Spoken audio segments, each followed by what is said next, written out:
Welcome to Sissues. We are two sisters with issues and a need to work them out, and we're inviting you along for the ride. Here we are taking the big things we have in common. Our love for Outlander, inappropriate humor, and why people do the things they do. Mix this up with our dirty lady mo's, and this podcast is born. But don't worry, we'll explore other issues too. Because when you have sisters, you have issues. If you are easily offended or don't appreciate the creative use of colorful Canadian cursive language, this is not the podcast for you. Well, hello everybody. Welcome back to Sissues. I'm Phil. And I am Cher. Can you believe it? Can you believe it? Can you believe it? Are at the last episode of season 5. Okay. But this one, we have to put out a listener discretion advisory on this one, because when it comes to very extremely sensitive issues, we tend to handle them a little differently. We do. And the way they did this one, I don't know, because we don't know how we're going to handle it. Well, we don't like do practiced run throughs or everything. This is like, as it's happening, we're chatting about it, right? Right. Mm-hmm. So we're not sure. So we're putting it out there. Don't be offended by how or what we say. Well, if you think you might be offended, just don't listen. Just turn us off. Exactly. Because we've had our own traumas, whether it pertains to this particular episode or not. We've had our own traumas, and sometimes we use humor to get through the trauma. In no way do we diminish what's happening. It's how we are able to get through it. So we apologize in advance for anyone who maybe doesn't handle trauma the same way. Exactly. We hope you keep an open mind and this is just if it happens. Okay. Correct. So exactly. Alrighty, guys. So again, season 5, episode 12, Never My Love. Skip the recap, but we do have a cold open. And Miss Cher, are you going to count us down? We're hitting it up, and I'll just give you a little time thing. If you're on Netflix, we're at 50.43. Okay, so 46 seconds in, and we're gonna go 3, 2, 1. I thought you froze there for a second. I was like, oh, damn it, we're going to have to start over again. Right. No, we have not. Here we go. The old LP player. I remember those. Yep.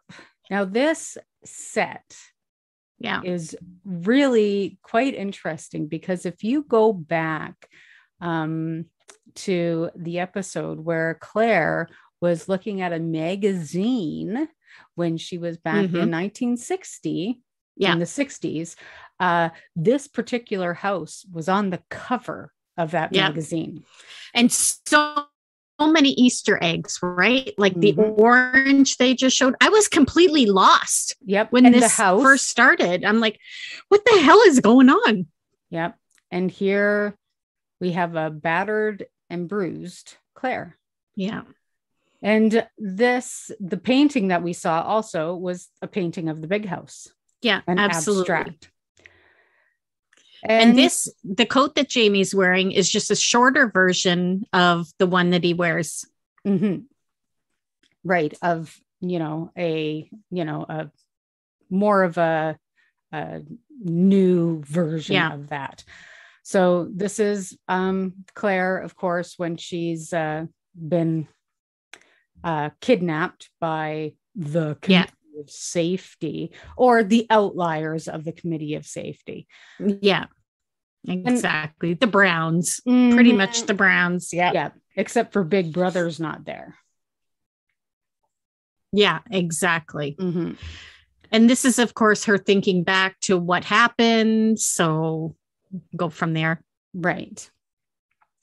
Now, yeah, their God-given rights of having their women in bed with them. You know what, this guy, he couldn't, yeah, he's gonna get more slimy, but Yeah. this is something that, and we see that Claire has a rope around her neck also, and she's tied to a tree there. And what this is representing, a lot of people are like, what is going on here? I know. Well, I did the same thing. Mhm. Like everything is flash forward, flash back, memory, and now it's in the future. Like at first it was hard to tie it together. Right. And what Claire is doing is she's disassociating, right? Yeah.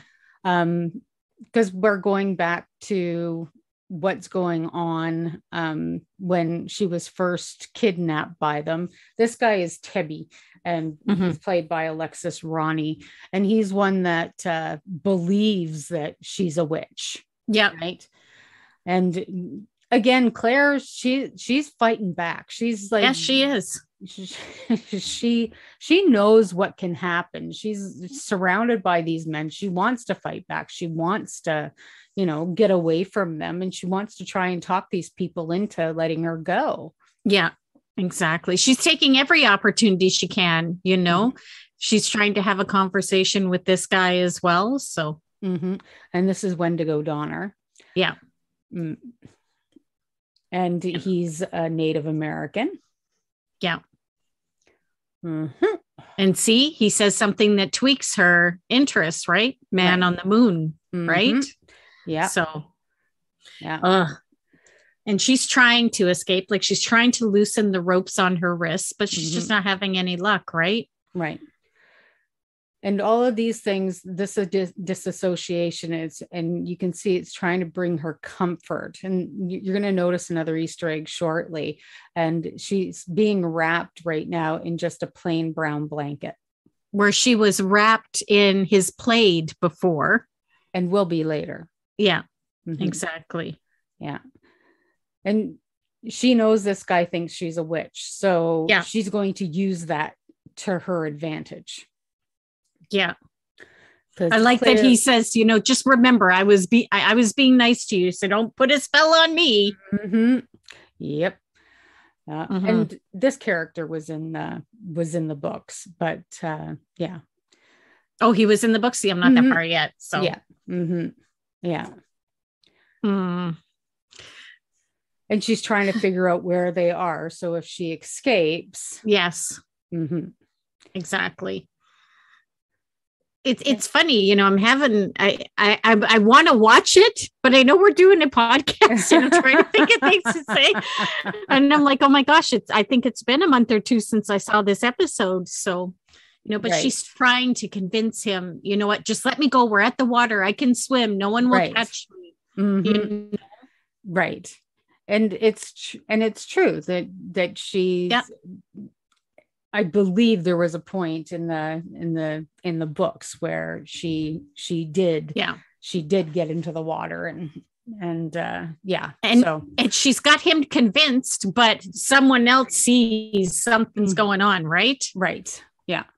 And I love how, in her disassociated state, Jocasta is young and she's seeing, and Murtaugh's alive, and it's and when she said Jesus H. Roosevelt Christ, you saw Wendigo's eyes kind of, Yes. Exactly. And now, he's so brutal, this guy, eh? Yeah. Shoving this nasty cloth wherever that came from. How many times he wiped his snoge with it, and whatever else there was going on. Yeah, exactly. And now having to listen to them, and it kind of reminds you of when she was feeling so out of place back in the first season, sitting at the fire with all the other guys talking, and her feeling so, but now tying her to a tree by her neck. I know. It's he's trying to dehumanize her and bring her down to the dirt, because that's what he thinks of her. He doesn't want her to feel like she has any sort of power or anything at that point, right? Yeah. Mm-hmm. Yeah, it's true. And this music constantly playing over and over. What a again. great choice of song, eh? Oh, it was. And then there's we have the rabbit. Yeah. Mm-hmm. And the How rabbit many we always comes through. Yeah, exactly. Saw it on Call It and More with Jamie. Yeah. And again, the rabbit, the first time we heard of it was when Claire was sitting there reading her book before she went to the Stones to pick the forget-me-nots. Yeah. See, now he's taking the opportunity to start asking her questions, right? Yeah. Ringo Starr. Yeah. Mm-hmm. Now he knows, and she knows that he's from the future as well. Exactly. And she thinks that he's going to help her, you know, because he snuck away and Yeah. And so he was part of the people that came through with Ottertooth, right? Mm-hmm. Yeah.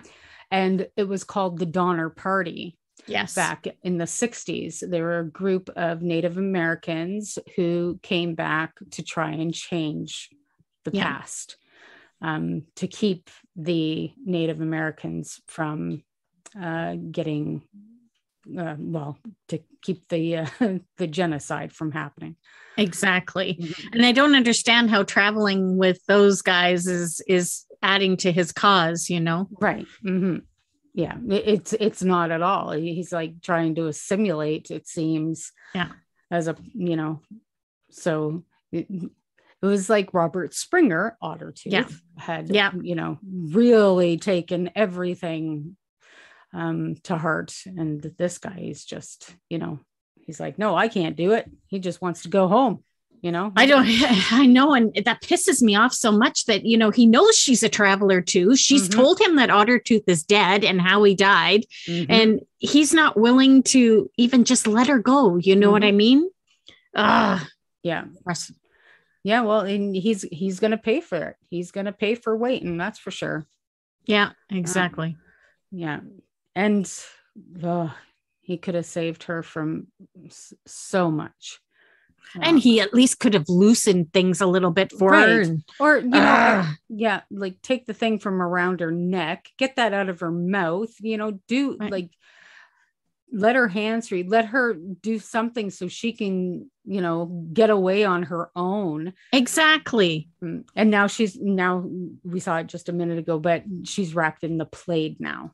Yeah, right. Exactly. And he's even breaking through. I know he's starting to seep in, right? Mm-hmm. Yeah.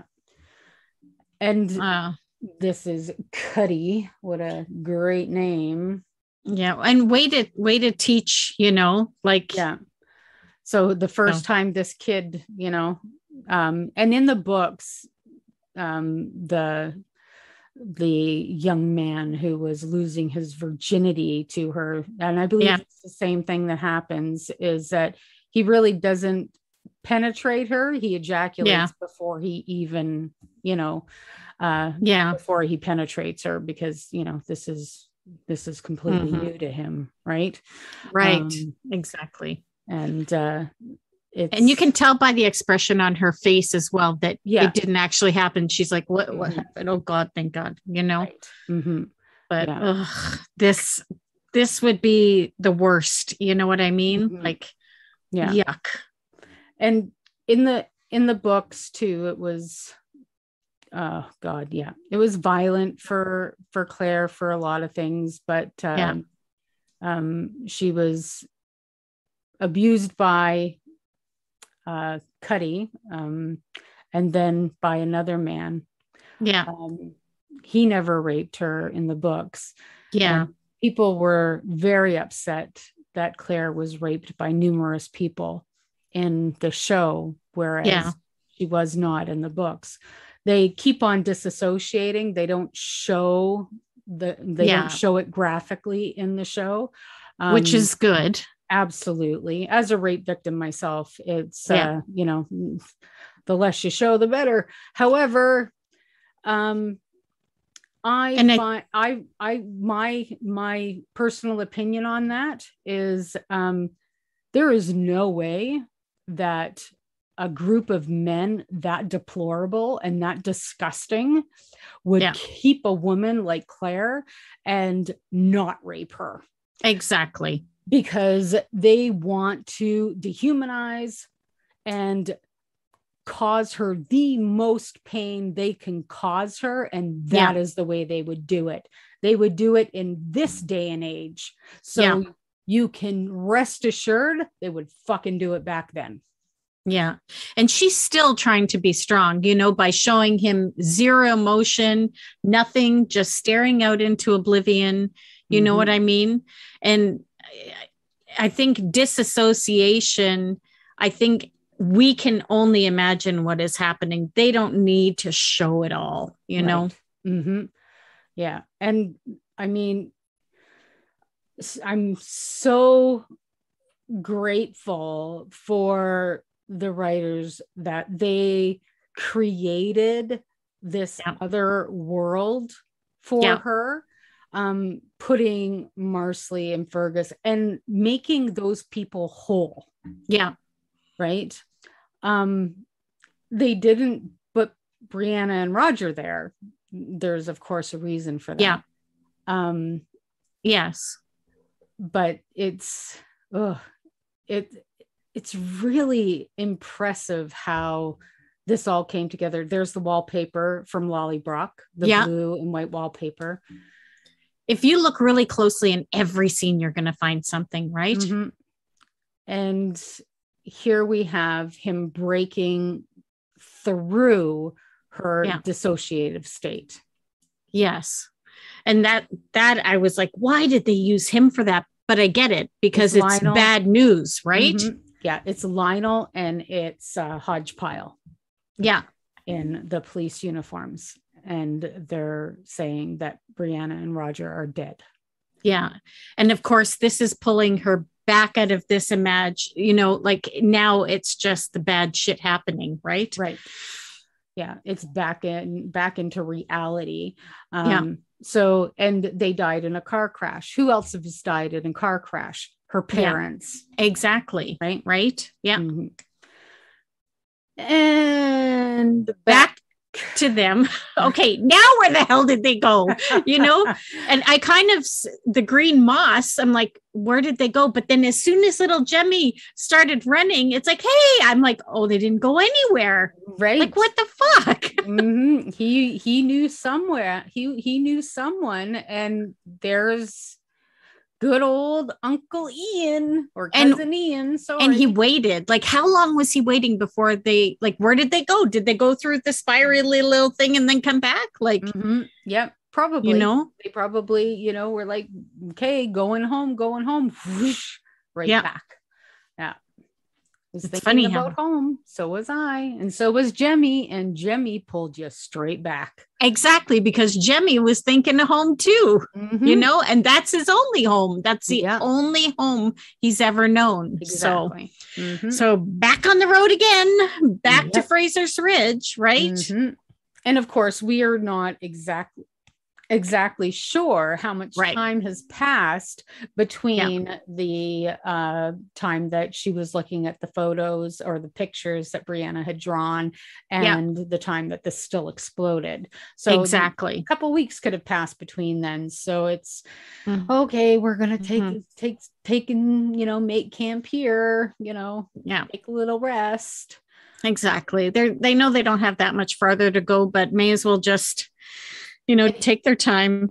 If anybody didn't see that, when Brianna stroked Jemmy's cheek, he was sleeping, but he smiled in his sleep. Exactly. That is something that Jamie does.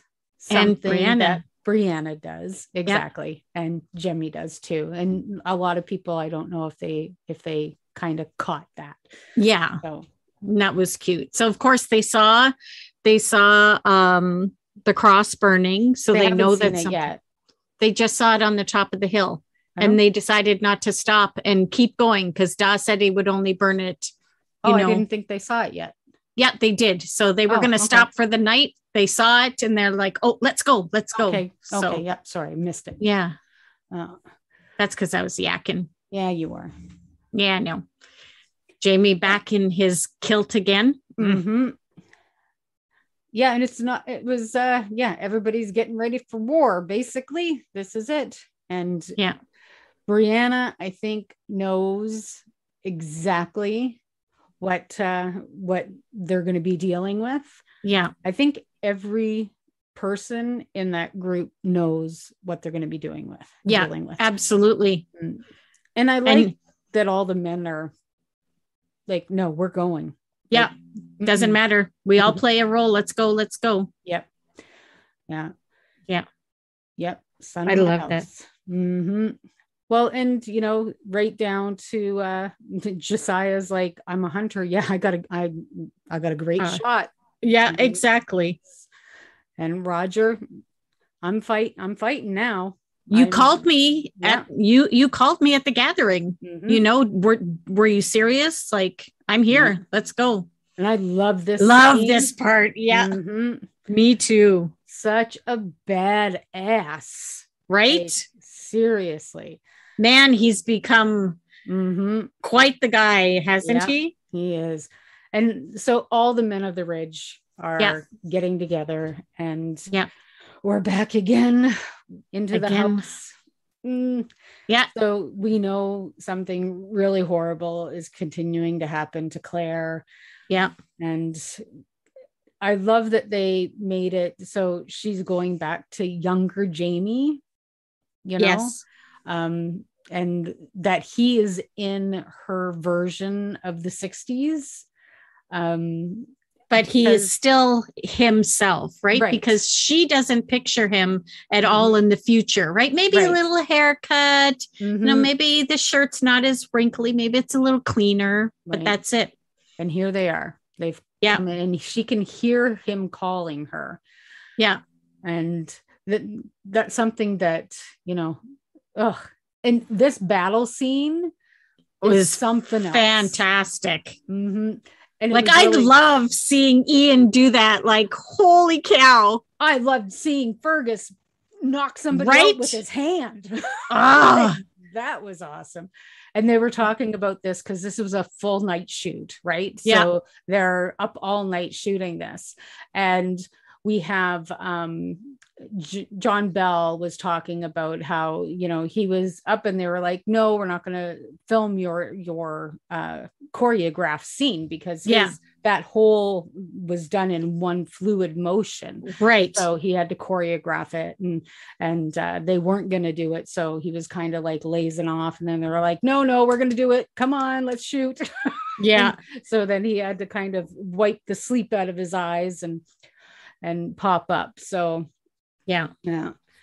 And repeating the lines. Well, and she's drifting in and out of consciousness, right? Mm-hmm. So yeah. And now he sees her, and you can almost see his heart fall out of his chest. Yeah. Because he knows what's happened to her. Absolutely, he does. Mm-hmm. And she's still in shock. Like, she's not all, oh, Jamie. She is in shock, right? Pain, misery, and relief. Probably relief. Yeah, exactly. Yeah. She looks like she's just been hit by a train, like the makeup. Right. And this is one of the lines from the book. And she's like, I'm whole. Fuck you. I do not feel whole. Yeah. She might be a whole loaf of bread, but she's been sliced. Yeah, exactly. And now the men, Yeah. The look on Fergus's face, just. I know. And Ian, just. Yeah. I think out of all of them, though. Oh my gosh. Mm-hmm. Out of all of them, Fergus's face was the one that got me the most. And that's like his mom. You know what I mean? Yeah. And they know you don't have to explain it. You know what I mean? Yeah. Yeah. Well, I love that John Quincy Myers turned the knife towards her, like, it's yours to kill. And she can't even she can't even stand on her own 2 feet. Like, No. she can't even form a word. Like, can't do anything. And for her to, like, she doesn't even know how many, like, because I know. She removed herself from the situation. Like, she went Exactly into a fogged state, right? And I love his response. Love his response. You know, that's the best words he could ever say. And Fergus is just like not even a question. Just turn around, go, let's get it done. You know what I mean? Fuck and them all up. What pissed me the fuck off, though, is they kept the worst one. You know what I mean? Like, why the hell? Again, it's one of those parts of the story where I don't understand why the hell. I understand later and the reason why, but it doesn't make any sense to me in the moment. You know what I mean? It's just like when Jamie didn't kill Blackjack after he tried to rape Claire in the office. Like just like that moment. Exactly. Yeah. It's just, and it is done. But the thing is that, like, she has there is no relief for her, because when he says it is done, okay, it's done that they're all dead, but it's done that she has been gang raped. Yeah. Like, that's been done too. So they're all dead. Great. Like, big, that's just one deal, right? It's and like her stockings, like her like everything is just like, she's still wearing her boots. Like, I mean, it's just heart-wrenching. I'm glad that he had an opportunity to hoof her back up there, because she just looks so uncomfortable. I know. Like she has, I don't know how she was even able to stand. No, you know, like but just to show her. The thing is if it goes for, like, because there was some with the story in the books, there's still some to go, right? But it depends on how long they go with the story. I kind of love how Jamie Payne directed this part, where she just kind of moves slowly into the background, kind of like she did in the house after she was told about Roger and Brianna. It looked like she was almost on a rolling something or other. I know. Yeah. Exactly. I know. I understand there's questions, you guys. But it doesn't fucking matter at this point. Right? It doesn't. No, it's like Blackjack Randall. It's like Stephen Bonnet. It's know. You know, everybody that really deserves to have a bullet put in their brain in the very moment. Yeah. Right now. Like, just do it. And I think if Claire were there, she would maybe have a different reaction. To, hey, let's put him in the wagon and take care of him, right? So we can ask him some questions. No. Yeah, and this reminds me of them by the stream after she had told him that she was from the future, and just this, you know, moment of, I don't know, release. And everybody's waiting to see what she'll say. Yeah. You know what I mean? Like, again, not that far in the books to this part. So I don't know if it's a reflection of what actually happened in the book. Right. Not so much. Yeah. What happened in the book, I was disgusted with. Yeah. I hated what happened in the book. In the book, Jamie was like, well, just in case you get pregnant, we're gonna fuck now, so we know we think that the baby might be mine. What? Ding ding ding. Yeah, maybe it didn't sound like that, but yeah, they had sex right after. That's why I'm like, Diana Gabaldon has never been raped, because this is not how people treat rape victims. Well, no different than after Wentworth, when he was raped by Blackjack, and in the books he had sex with Claire. Yeah. You know? So I hear you. Yeah. So so I love that, you know, this is this is a moment of, letting her know that Roger and Brianna are, and Marsali's alive. Yeah. And baby's okay. Baby's okay. Yeah. Yeah.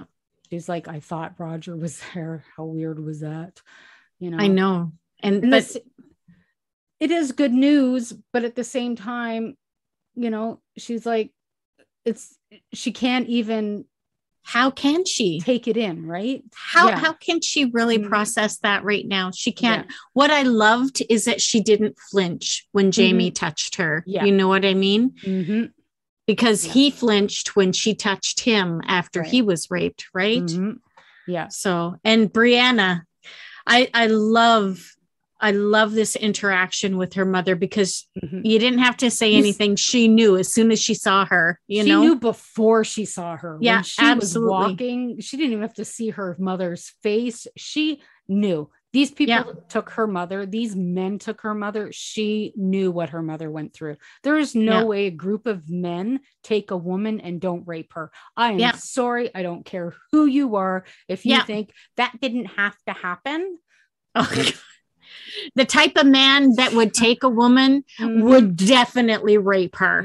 So come on now. Yeah. There are men that won't take women that will rape a woman anyway. So, exactly. Just because all those other guys are doing it. Yeah, exactly. And there's Marsali. This part just breaks my heart. I know. Oh, God. It is so much. And her face, I feel so like, look at how bruised her face is. Well, the way it smoked the floor. Oh my, just like a 2x4 hitting the ground, right? Now in the books, in this part, Claire literally grabs her nose and puts it back into place. Really? Her nose was busted. Yeah. Right. Yeah. But here she is just trying to, this is something that so many rape victims do. Yeah. And they try to wash away the feeling. And it's impossible. Like it can't be done. And rape is rape. It doesn't matter how brutal, but there's really no, yes, there's a level of physical brutality, but it's the same. It's still a rape. So Brianna understands, And it's funny because that very line that she just said, Lizzie had said to her, when she came back after she was raped by Stephen Bonnet. And many of us thought that she ignored it and she didn't hear it and that it wasn't important to her. But right in this moment, we know how impactful those words were to Brianna because she just repeated them to her mother. And Claire is now absorbing the physical part, the physical damage that, that happened to her. So, And that's something too, that a lot of men who love women who have been raped, they can't fix it. No. So it's really something that, you can beat the guy, you can even kill the guy. Yeah. It's not gonna take away what they've done. No, absolutely not. No. And she just found out, of course, that Lionel is downstairs, right? How else is she supposed to feel? You know what I mean? But now that he's there, she can't fucking kill him. She took an oath, and we know how strong her oath is, right? She tried to bring people back to life that attacked Jamie. You know what I mean? Yeah. So, and how do you react to that? I want you to go downstairs and kill him right now. Yeah. You know what I mean? Yeah. I love her, her stance on this. She's just, all the things that she has been through in life. And she does not want people like this Yeah. To have that much power over her. Yeah. And of course you can't blame her, but at the same time, my God, this is so traumatic that and you have to be able to process it. Like, Claire, allow yourself to process, allow yourself to feel. But you have to really give her credit right now, right? Mm-hmm. You know, it may be a different way of thinking, but she can verbalize it. You know, I've been through the shitter how many different times and it's never broken me. And these assholes, no friggin' way am I going to let them break me, you know? So who can say that after? You know, that takes a while to get to that point, right? To be able to even verbalize that. Right. But there is that part where you have to, as a person, as a human, she's thinking that she has to be, you know, like this superhero. Yeah. But she has to be human. So she has to process and feel first. And then she can be, you know, superhero Claire again. Yeah. You know what I mean? And yeah. I love this interaction with them. You know, it's just, they're such a great acting couple. And you know, they do get a lot of flack. People saying they don't have chemistry, blah, blah, blah. That's crap. I see it on screen. And the thing is that once somebody gets something in their head, what you focus on expands, right? So if you say right at the start, they don't have chemistry, they never will. Yeah. Because that's how you're looking. That's the lens you're looking through. If you decide to change your perspective a little bit, you're going to see it how we see it. Yeah. So and one thing that people may have missed during the whole scene when they were killing everybody is Roger took someone's life. You know, he thought about it for a half a second and he stabbed the guy. You know what I mean? So now it's weighing on him. And he has somebody that he can use as a confessor. Yeah. Right. And he needs to. That's who he is, right? Yeah. It's his, you know, like he doesn't have somebody that he can go into a confessional and do what he needs to do. So, you know, and it's a part of his life. This is how, you know, he does living. So, you know, and he doesn't think that he can look into somebody's eyes and do it. So I get it. Yeah, for sure. I mean, this is the way they communicate, I think. Well, and they've graduated like since he's telling her, right? They're opening their mouth. Exactly. And this is, you know, Claire, God, she's just so fucking stubborn, right? Right. Yeah. Right down to, but I think this was a part of her healing and her catharsis. Yeah. But this was the opening of the wound for her. Oh man, I don't know. Can you imagine hearing that voice after he was raping you? No. Like I couldn't even imagine. You know what I mean? Yeah. And like for him to be begging for his life to her, dude, you've got some serious balls. Like what I'd like for them to do is pluck out his eyeballs. Yep. Shove them up his nose holes until while he's alive. Out of his mouth. Yep. All while he's alive. Just use big scissors or something, just one finger at a time. Yep. Just pop them out up his nose, out his mouth, and then stick them up his arsehole. Yeah. You know, that'd be great.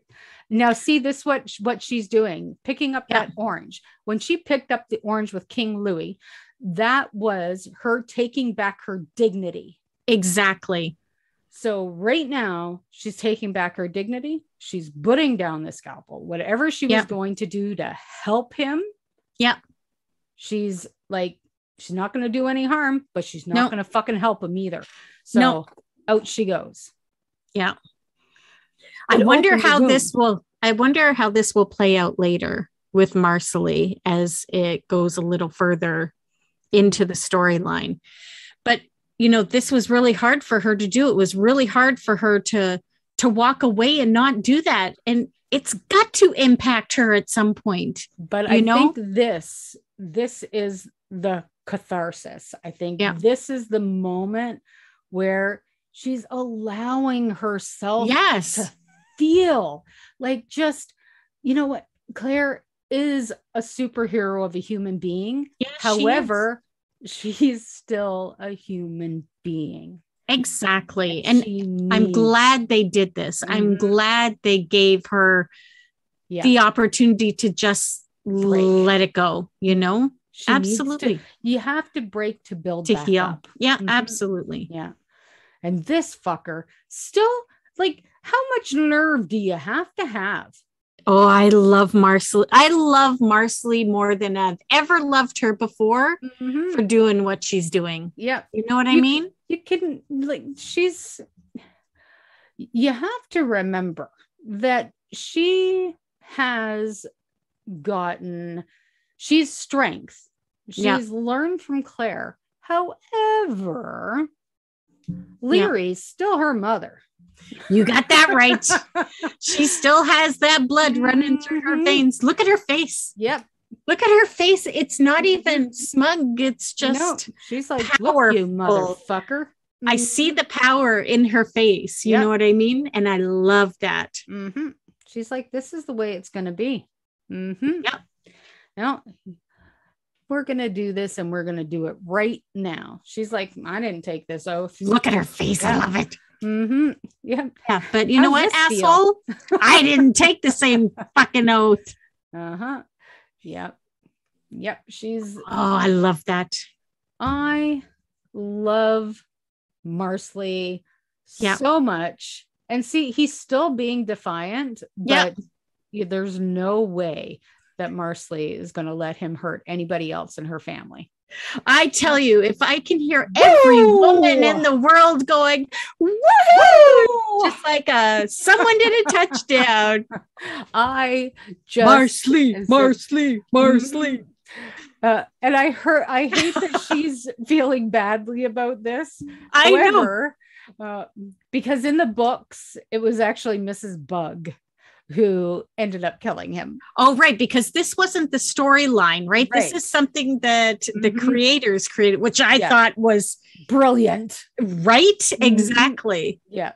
Because Mrs. Bug and Archbug don't have the same storyline that they do in the show. So, which, I'm totally cool with, because I don't think that they're going to be going down the same road. So, but what she's worried about is him haunting her. And, exactly. Am I going to hell? I'm a God's woman. And I'm like, come on, Marsali, you bend a little bit to the side. Right. Exactly. You got tarot cards, bitch. Like, yeah, exactly. What are you talking about? You're good. We are so proud of Marsali. Yeah, we are. And now here's Jamie got Dickweed's body on the back of his horse, and bringing him back to his brother. So, but again, that's Jamie, right? Bury anybody that he sees dead, and now he's returning this body, just like he returned the bear. He sure as shit is not happy about it. Like like, this guy fucking raped my wife. Like, I'm not bringing this as a gift. I'm bringing this as a warning. Yeah. And as he should. Yep. Like, sure. You don't, and people should know better. Come on. You know what I mean? So, and I'm sure that, Richard Brown, I'm sure he was like, well, the committee of safety wasn't exactly supposed to be out doing that shit. Exactly. However, he's likely, I love that part. Smack on the floor.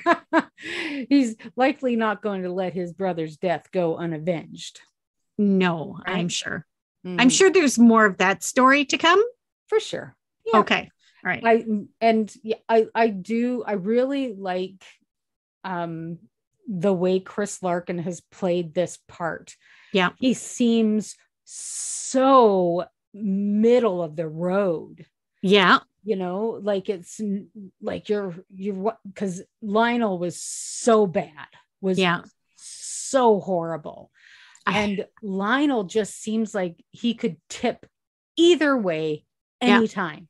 Yeah. You know, and I feel happy for his daughter. I feel happy for his current wife. It's like, yes, baby. Right? Yep. Fucker's dead. You don't have to deal with him anymore. Yeah. And I was surprised by this line. Well, see, it's just, you know, he's going to deal with shit if he has to. And see, that's why it's like, oh, what's he, you know, like, I'm glad that Jamie didn't turn around and even recognize what he said. I'm going. Bye-bye. Adios, amigos. Yeah. And this is a really beautiful way to, you know, move along into the next. Well, and I like the fact that Jamie's talking right now because really Claire can't, right? Because this is all about perspective from Claire, but Claire's unable to communicate this right now. So he's telling it from his perspective, right? Right. I love how everybody's kind of just, I know, happy, kind of similar to where she was thinking back when, you know, when she was trying to disassociate herself. This is what's happening now, but in the real time. And Brianna and Roger realizing, you know what, this is where we're supposed to be. You know, if they would have taken the time to think about this at the start, then they could have saved themselves a month's journey. Right? Dang, you guys. Talking things through and everything. God, her waist just gets me every single time. I know. And I was happy that, you know, Roger said, you know, I'm not disappointed. Yeah. You know, I like that. And this part is really sweet, you know, like just thinking and talking and this correct. Your post is crooked, Jamie. Do you remember she said that when they were first building on the ridge? Yeah. She's trying to just normalize the day. Right. You know what I mean? That's all. Yeah. But she's more observant, I think, of those things now. Right. Yeah. And as we know, ordinary days don't last very long. And we can see in the distance, there's a storm coming. Yeah. Right. And it's the revolution being one part of the storm. It's definitely not the only storm that's coming. Yeah. Because in the previews and in we know who's joining the cast. Yeah. And it's the Christie family, which is going to be a big part of next season. Yeah. So that's awesome.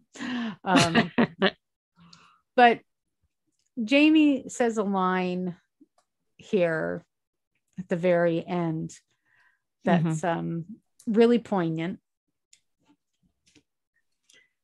Oh, I'm glad that she's just breathing and just taking the day and now they both hear the thunder, right? And she just says, I love you very, very, and you can see the scars still on Jamie's fingers. Yeah. But when he says this is when the day shall come that we should part. And my last words, not I love you. Yeah. No, I didn't have time. You know, that was the very end of the book. Yeah. And those words are words that Diana Gabaldon's husband said to her. Yes, exactly. So she put them in the book. And that's he is her Jamie, you know, so that makes sense. So I have to say, you know, I love this part. This made sense to me. She feels most safe in Jamie's arms. Yeah. You know what I mean? There's no indication that they just had sex or anything like that.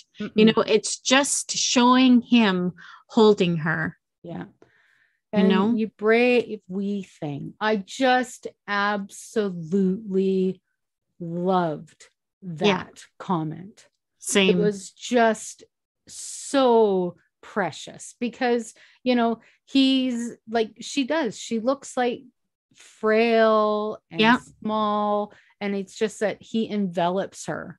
Yeah. And, you know, and it isn't about sex. It isn't about anything else except for his care of her. Right. And I love that he asked, how does she feel? One guy back in the 1800s asks his wife, how do you feel? Right. You know what I mean? And I love that her response was safe. Yeah. You know, the fact that Bear McCreary sang this at the end and how she sang it with the rain in the background and how she slowed down the tempo, that just, it gives me goosebumps down my back still. Bear McCreary's wife. Yeah, absolutely. You know what I mean? Like just it's just, what a way to end it. It just adds all that emotion. It just kind of ties it up, right? Yeah. It was an incredible season finale. I was blown away by the way Matt B. Roberts and Tony Graffia came up with the concept. They said that they talked to Katrina about it very early because they knew it was going to be more rape, and people have criticized the show for, you know, a lot of people, you know, won't watch it anymore because of the amount of rape in it. And I can really understand because there is a lot of sexual violence in the show. And, you know, people get tired of people saying, well, there's, you know, it was the time for it. And wasn't the 1800s weren't, or 1700s weren't the time for rape. Now's the time for rape. Then was the time for rape. There's sexual violence. It happens all over the world. Yeah. And it has since men and women want to show force over somebody else. It's not that I agree with it being used as a plot device. I don't, but I think the way shows that are based on books and that want to stay somewhat true to them, if they do their best to treat it with some sort of dignity and try to make it